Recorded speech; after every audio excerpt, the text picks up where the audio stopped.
자, 이번 시간에 지방세 징수법에 대해서 보도록 하겠습니다. 챕터 1에 보시면 총칙이 나와 있는데요. 우선 여기서 정의가 나와 있습니다. 뭐 시험에 직접적으로 출제되는 건 아니지만 간단하게 의미를 좀 파악해 주시면 좋겠어요. 그래서 기억해 보시면 체납자라고 했는데 말 그대로 세금을 갖다 납부를 안 한 자를 얘기하는 것이죠. 기한까지. 체납액이라는 것은 가산금, 그 다음에 체납처분비를 말한다라고 되어 있습니다. 그 다음에 이제 세 번째 보시면 다른 법률과의 관계라고 해서 쭉 설명이 되어 있는데 여기서 하위법이라고 되어 있어요. 그렇다면 우리가 이제 지방세 관련해서 학습하는 여러 가지 법이 등장하고 있는데 그와 관련했을 때 이렇게 쭉 나열한다라고 하면 지방세 기본법이 있고요. 이어서 지방세 관계법, 그리고 지방세 징수법이 있다 라고 한다면 이걸 이제 편의상 이렇게 구분하겠다는 겁니다. 구분을 해서 여기 지방세 기본법과 지방세 관계법 관련해 가지고는 어떤 개념으로? 상위 개념으로, 반면에 지방세 징수법은 하위 개념으로 해서 보겠다는 거예요. 그래서 하위법이라고 표현하고 있습니다. 여기에 지방세 기본법과 지방세 관계법의 특별한 규정이 있는 것에 관해는 그 법률에서 정하는 바에 따른다라고 했었으니까 여기에서 뭔가 이 특별한 내용들이 들어갔다라고 한다면 여기가 아니라 어떤 걸 따른다는 거예요? 이쪽을 따르겠다라는 것이죠. 그러면 어떤 법과 법 사이에서 뭔가 내용이 충돌된다라고 했을 때 얘를 먼저 따른다라는 것이 특별법 우선의 원칙이라고 하잖아요. 특별법 우선의 원칙이라는 개념이 있는데 이 특별법이라는 게 있고 일반법이라는 것이 있는데 이거는 절대적인 개념이 아니라 굉장히 상대적인 개념입니다.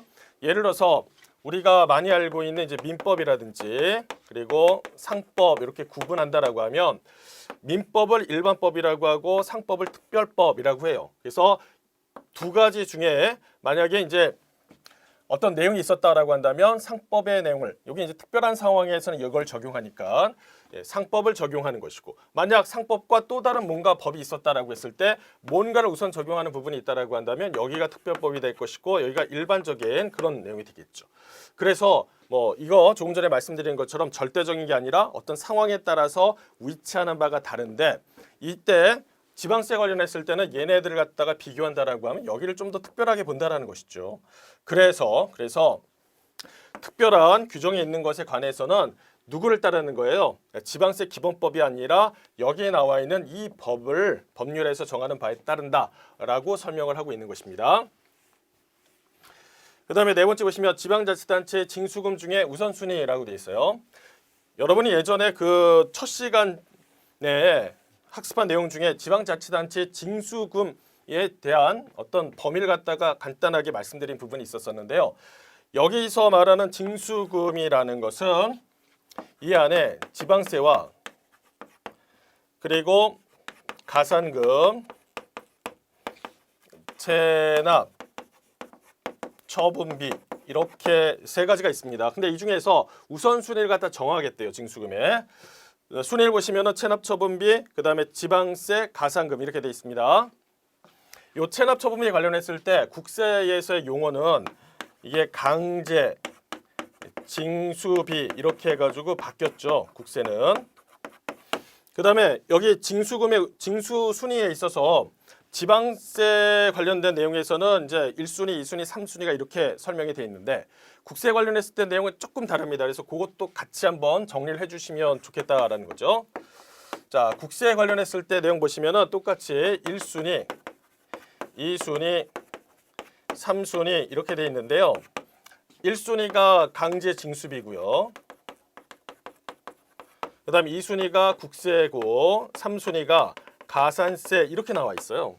근데 이제 여기 보시면은 지방자치단체 징수금 중에 우선순위라고 했을 때의 그 내용이 국세랑 약간 다른 부분이 있기 때문에 좀 주의해서 보실 필요가 있겠습니다. 두 번째 보시면 지방세 간 우선순위라고 되어 있죠. 지방세 징수금 중에서 징수가 위임된 도, 세, 광역시세이고 그다음 시, 군세에 우선하여 징수한다라고 되어 있습니다. 징수금 중에서 어떤 것을 먼저 징수를 하느냐라는 건데요. 생각해 보시면은 도와 그다음에 시군이 있다라고 했을 때 도가 훨씬 넓은 지역을 관할한다는 말이에요. 그에 따라서 여러 가지 재정 어떤 필요성들이 많아지고 관련된 경비 지출이 많아지기 때문에 결과적으로 이제 어떤 걸 우선해서 처리하는 것이 전체적인 행정상의 어떤 필요를 갖다 충족할 수 있느냐라는 거죠. 그래서 여기에 보시면 우선순위가 여기가 1순위, 그다음에 여기가 2순위 이렇게 해서 접근하시면 되겠습니다. 그러니까 예를 들어서 경기도다라고 한다면 경기도에 관련된 그 위임된 도세를 갖다 먼저 하고요. 그리고 나서 해당 시에 관련된 지방세를 갖다가 징수하는 이런 흐름을 갖고 있다라는 겁니다. 우리가 학습할 때 도세가 있었고 시, 군세가 있었잖아요. 그래서 도세에 관련해 가지고 예를 들어서 뭐 취득세부터 시작해서 내용이 나왔죠. 취득세, 등록면허세, 지방소비세, 레저세, 그리고 지역자원 시설세, 지방교육세 뭐 이런 것들이 있었어요. 그리고 시, 군세 관련해 가지고 나와 있는 곳이면 뭐 주민세라든지 그리고 지방소득세, 재산세, 담배소비세, 자동차세 이런 것들이 있었단 말이에요. 그럼 그런 것들 내용에 대한 징수를 하는 데 있어서 도가 전체를 다 관할해 가지고 뭔가 걷어가느냐 그렇지 않고 해당 지자체에 이걸 갖다 위임하는 경우가 있다라는 겁니다. 위임해서 걷는다라고 했을 때 자 이때 우선순위를 어떻게 하느냐라고 하면 도세를 먼저 하고 그리고 나서 시군세 이런 형태로 해서 진행을 하라라고 되어 있습니다. 그래서 여기에 나와 있는 지방세 간의 우선순위에 대해서도 내용을 정리 부탁드리겠습니다.